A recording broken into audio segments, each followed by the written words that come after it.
to use the microphone, I guess. Whoever's going to give the history here. You're going to give it. I'll start it. You have any problem with her filming this for YouTube? All right, go ahead. Camera. As long Her as you don't camera get will never within, be the same you again. won't get in, don't get within 3 feet of that thing, or it'll squeal at us. All right. This is Bethel 2, or Bethel 1 cemetery. The church stood just northwest of here. It was on that side of the fence. That's where the church was.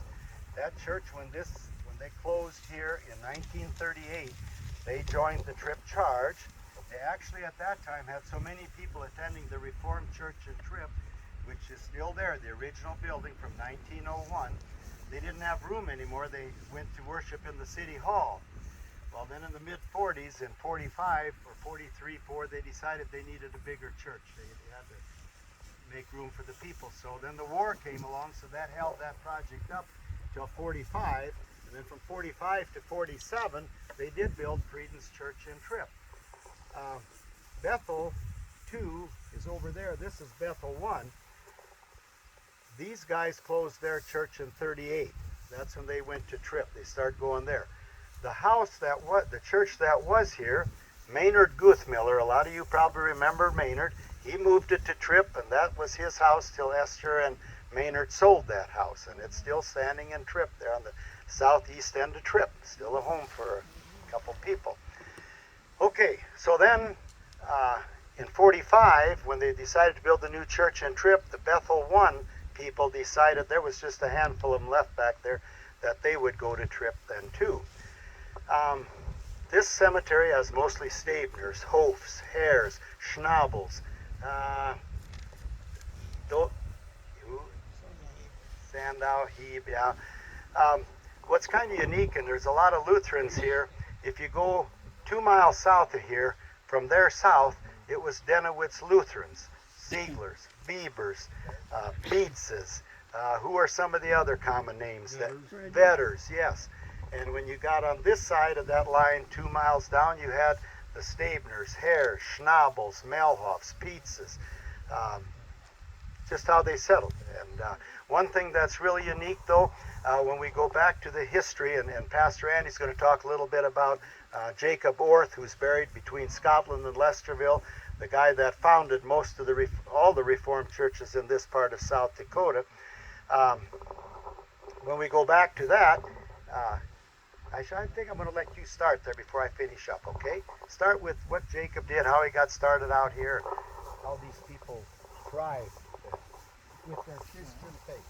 I don't know that they didn't thrive in farming, that's for sure. But I don't want to set off the alarm. Jacob Orth pioneered churches. He came over 1873. He was a school teacher and was prevailed upon to enter the ministry.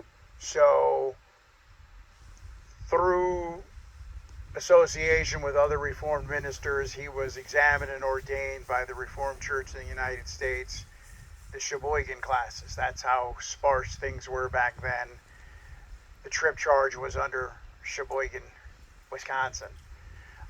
He pioneered churches from the Yankton area out into this region, all the way out to Marion, I believe. And he would travel that on horseback and died a very young man, 38 or something, I believe. In rural Lesterville on 46 on the north side, right? Yep. In between 299 and 298, I think. There's a farm there, and it's still an Orth farm, if I recall correctly. And it's an abandoned cemetery. There are only 3 proper graves in there. His is one, and it's got that gated fence thing around it. His wife is buried, and there's one other person, and then there's a stone, a beautiful stone that lists all the other people that the church records say are buried there, but they're in unmarked graves. And if you look, many of them, probably half of the 19 or 20 names on there, all died within a few weeks of each other, and it was from a diphtheria epidemic that went through, and that's why they're unmarked as well.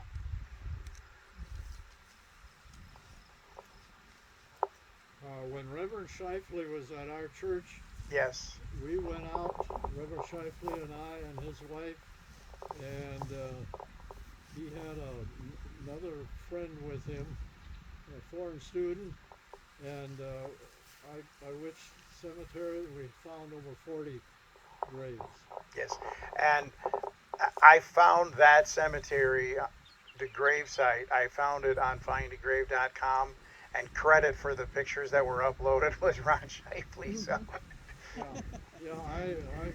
I didn't get to I do spoke too. to him on the phone, and he says, yes, yes, yes, I uploaded that stuff there. Yeah, he's the one that really pushed to get it cleaned up, and so I spent a lot of time out there with him, cleaning up the Reverend Ort's grave, especially. In fact, I got a flag to put at his cemetery, and I didn't get it out there this year, at his grave site. There's a lot of people out there that were more. But Reverend Shifley did map it all where I found them, and that made a handmade map to go.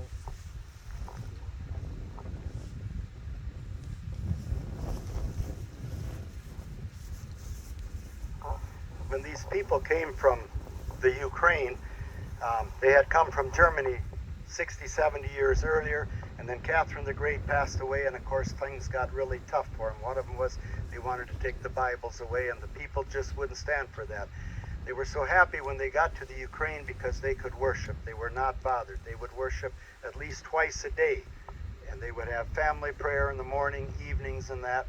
And then when the new czar became the president or ruler in the 60s or the 70s and 1870s, they heard about this land here in South Dakota, and so they ventured here. But we can be so thankful that they brought their Christian background here with them. If they had, my dad, my great-grandma, and Roger's great-grandma lived up till 1947. So my dad once asked her, he said, well, what was it like out here when you started? Oh, she said, it was really hard. It's about anything and everything that could go wrong did. Well, then why did you stay? She kind of lit up. She said 2 reasons. Out here, we were truly free. Nobody was out here looking over us, telling us, you got to give us this for taxes and this and that.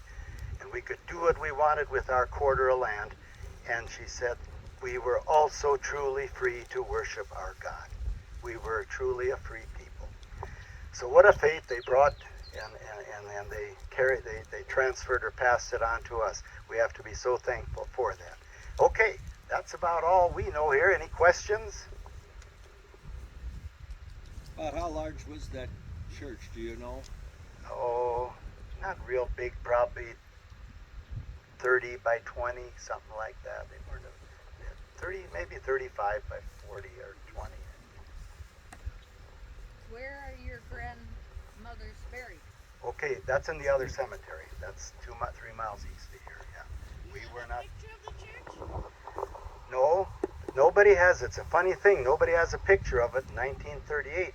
But Maynard Gutmiller's house is still there. You can go take a picture of that. He remodeled it and added on and stuff, But the house is still there. And the other house over there, and I haven't gotten the time or the knowledge to get it figured out. Someone once said that house went to trip. I was told once where it is. Maybe it is, maybe it isn't. It's something I have to work on once to find out where the house, where that church went. And there was no parsonage for either one of these churches out here in the country. They were served by the traveling pastors who did probably 4 to 6 sermons on a Sunday.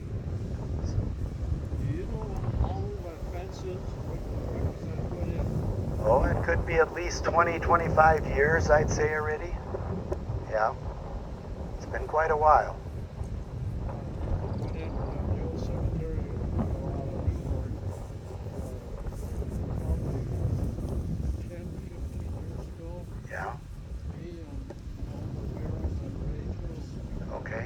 And we got a problem. Okay. Yeah, a few places. We have Frieden's Church takes care of 7 cemeteries. 2 of them are here.